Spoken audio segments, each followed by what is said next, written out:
గుమ్మడికాయని మీరెప్పుడైనా ఇలా ఉడకబెట్టి తిన్నారా? గైస్, ఈ రోజు మా అమ్మమ్మతో గుమ్మడికాయల కోసం గరువుకి వచ్చాము. చూస్తుంటే ఇక్కడ అన్ని పండిపోయి ఉన్నాయి. దగ్గర ఒక 10 గుమ్మడికాయలు అయితే ఉన్నాయి. అన్ని చాలా బాగా కనిపిస్తున్నాయి. నాకైతే అన్ని తీసుకెళ్లిపోవాలనిపిస్తుంది.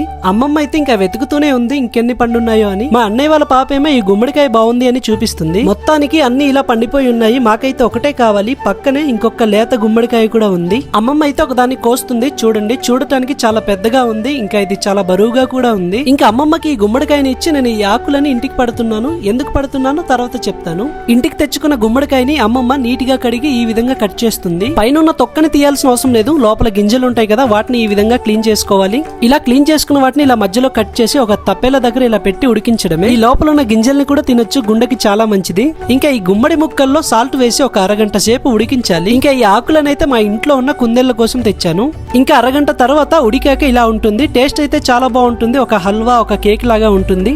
మరి ఈ వేడివేడి గుమ్మడికాయ కేక్ నైతే తినాల్సిన టైం వచ్చింది. నేను, అమ్మమ్మ వాళ్ళు, నానమ్మ వాళ్ళందరూ కలిసి తిన్నాము. టేస్ట్ అయితే చాలా బాగుంది. మరి మీరు ఎప్పుడైనా ఈ గుమ్మడికాయని ఇలా ఉడకబెట్టి తిన్నారో లేదో కామెంట్ చేయండి. అండ్ వీడియో నచ్చితే ఒక లైక్ చేయడం మర్చిపోకండి.